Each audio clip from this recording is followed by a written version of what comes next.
Hey everybody, we're here to do a battery replacement on this iPad mini. It's definitely got some issues with charging. It basically boot loops. It won't charge at all, and it doesn't show anything unless there's actually a cord plugged in for it to gain some power from. So here, I'm just going to plug it in. I'm going to show you exactly what's happening so you can see kind of what the symptoms are. Let's go ahead and power it on. You can see that there's the battery charging symbol that's supposed to show up once you plug your device in. It's going to start up and show the Apple symbol. Disappears, and it just does the same thing over and over and over again. So it never actually starts. This is normally a symptom of a battery issue. So what we're going to do is actually we're going to go ahead and swap out the battery on this device. Here's the new battery we're going to be using.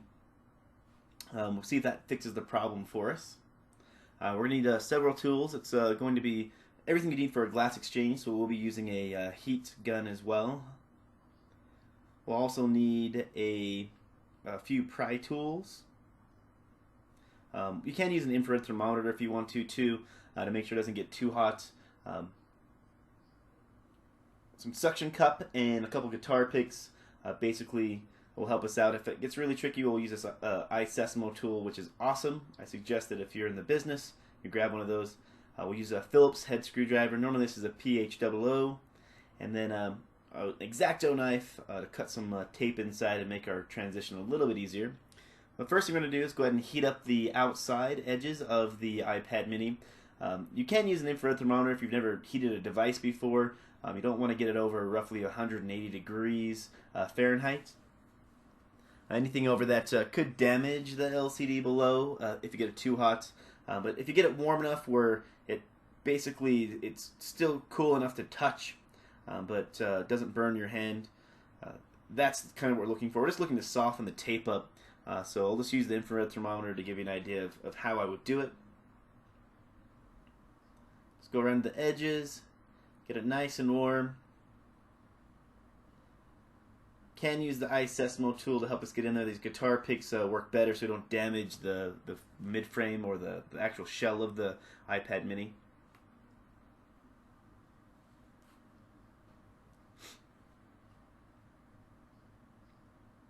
I like to warm up my starting area a little bit more. That way you get a nice clean entry. The nice thing about an iPad mini is it doesn't have the plastic bezel around the outside that an iPad 1 through 4 would have. I know the iPad Air doesn't have it, but the mini basically just has a metal trim on it. So you don't have to worry about damaging that at all.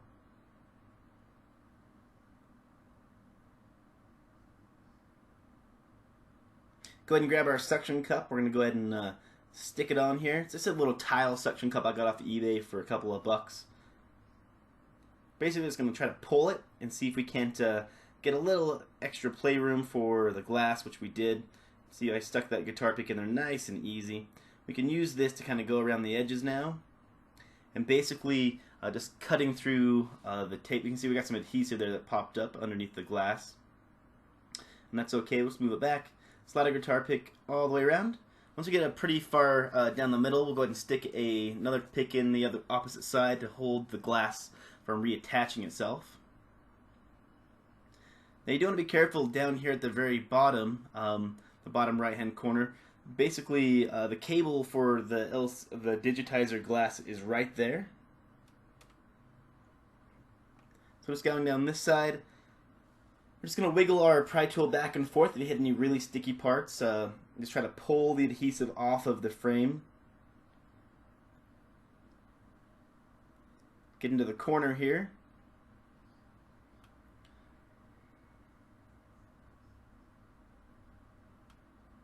So we can't make it around a little bit.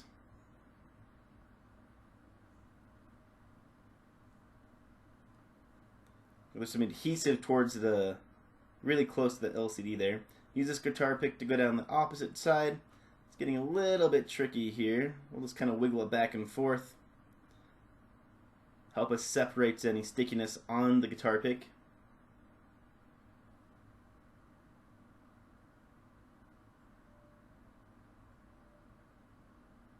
Perfect. Round about this side. Now normally there's a Wi-Fi sensor right in here, and there's a cable right in here as well, so you want to be careful of those. We don't want to damage them, so if you feel any pulling, once you get down to this bottom sides like this, you can normally lift it up and fold it open, which we're going to go ahead and do now. Just be careful not to damage your glass. You want to make sure it's nice and warm to do this.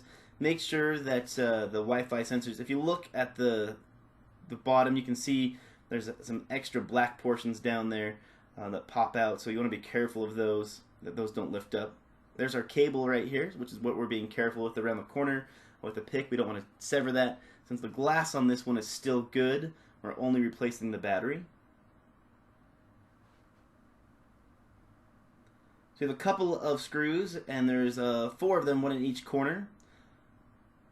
We're just going to use our nylon spudger to go ahead and pry up the area where the screws are at. You can see there's a little tiny piece of magnet over it, which I guess it gives it extra adhesion space so the LCD doesn't flex.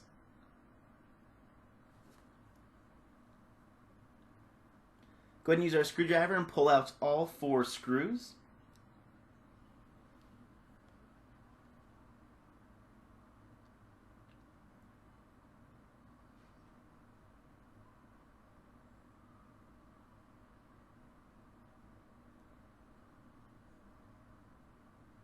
Now you want to do your best not to try to touch the LCD. It'll save you a lot of time when you start to reassemble it, cleaning, or anything like that. So you don't want to get too many fingerprints on it. It can be a little bit tricky to get off.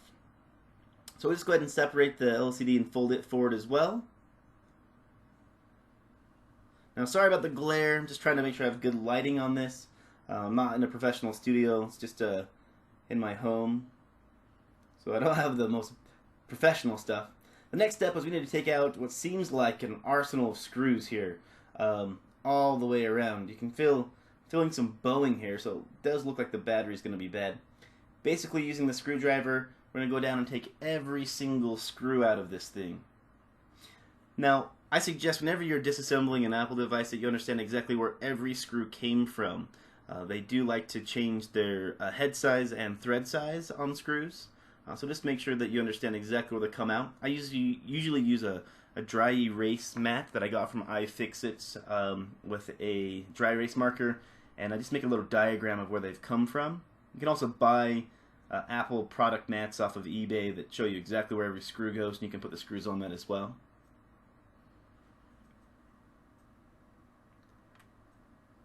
Almost done with one side.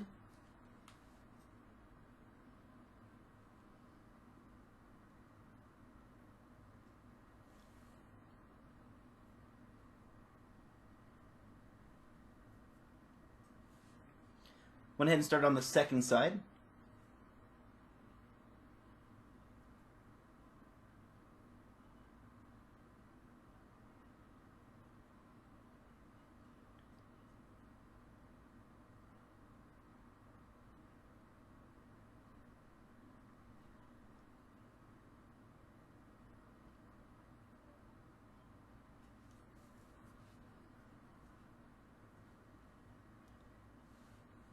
Just a couple more to go.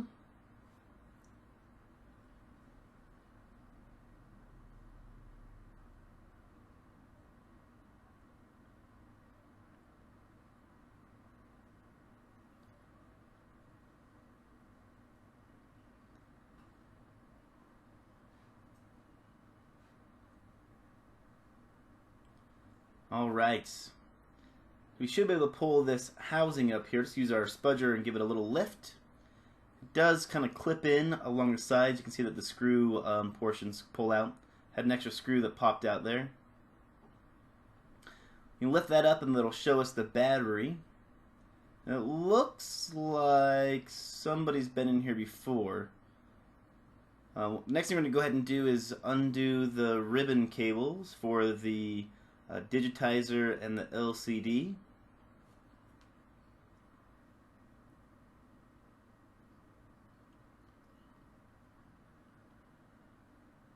Total of 3 screws to lift up the protective shield.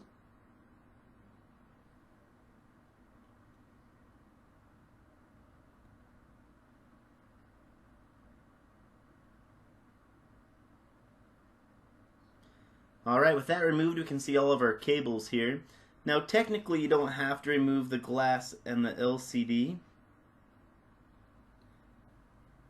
I'm going to do it because I find it's easier to work on the device if they're removed. It's not a big deal to put back on as well. You can see there's a piece of fabric tape here which has been cut, which makes me think somebody's actually done something with this device before. You may have to separate that tape using your X-Acto knife, which is why it's one of the tools. Basically to slice it. It doesn't really protect or hold anything, it just holds the LCD in place a little bit. You can cut it there as well. You can also just try to pry it off. It's really a pain in the butt to try to pry off. So I just tried to cut it off and not worry about it.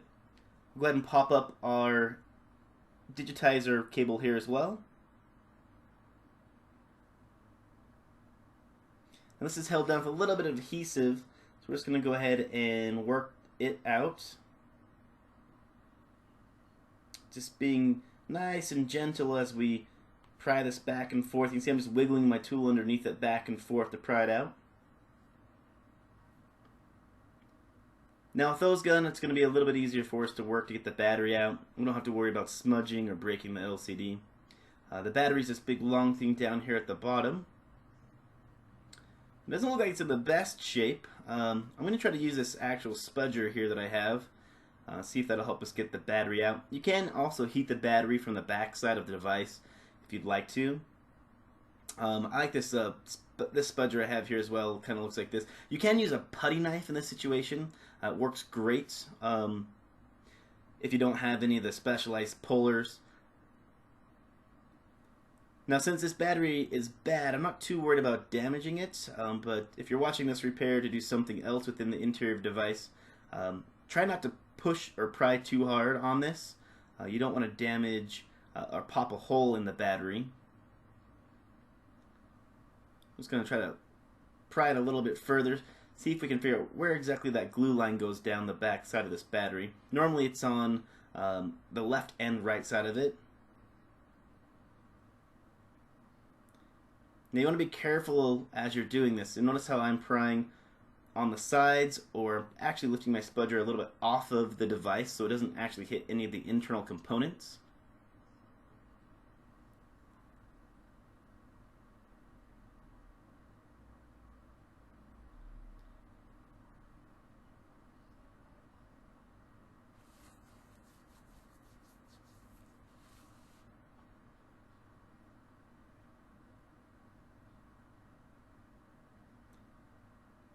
Making sure not to damage the device or the side of the device.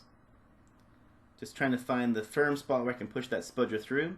Getting a little bit of leverage, we can go ahead and pull the battery out. Now, if you're looking to reuse your battery, you'd want to be a little bit more careful than I am with this one. You don't want to deform it too much.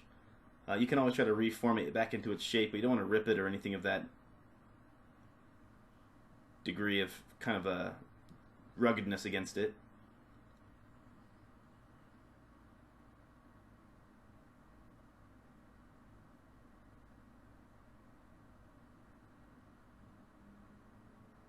This one's in here a little bit better than most. Normally you wouldn't have to use heat.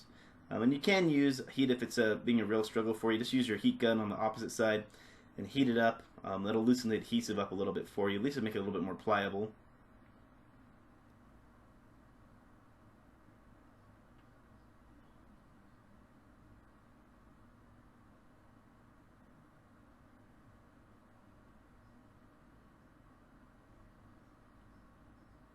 I'm being very careful there. I don't want to damage that logic board at all. Let me go ahead and pop the connector up for the battery, which would have been a good idea to do before I started trying to pull it out. I suggest that you do that step first.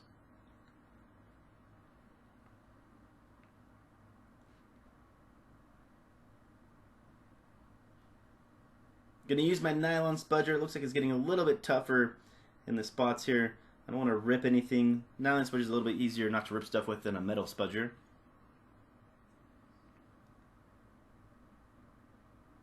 And it is not working out for me, so we'll switch back.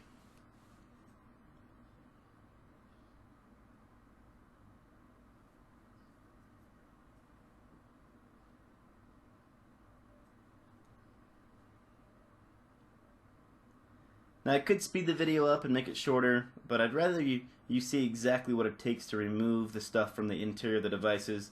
You see a lot of videos where it's like, oh, and we took the battery out, but you never see exactly how long it took, how much force was used, how long you had to pry, where you had to pry at. So I want to make sure that I don't do those types of videos. There we go. Now we're going to go ahead and just manhandle this battery out of here. We've gotten the majority of it out. You can see that there's the adhesive. You can see the adhesive residue down the sides where it was at in there. It looks like we got some adhesive holding the battery in here at the top. I'm just going to try to pry this off. It's a fabric adhesive.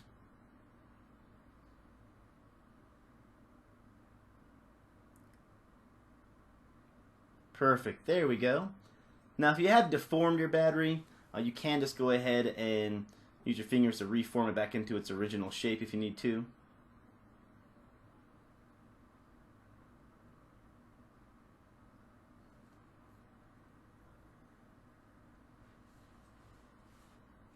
Alright, there you go. That's the battery removal. Basically, to put everything back together, just do the steps in reverse. But if you want to watch a reassembly video, I'll throw one down in the link at the bottom. It does turn out that the battery is the issue with this tablet, so replacing it did fix my issue. So I hope watching this video you're able to do it yourself as well. See, here's our new battery. If you like the video, go ahead and hit the like button. If you have any questions, hit me up in the comments. I'd be more than happy to answer them for you. As always, thanks for watching, and I'll see you on the reassembly video.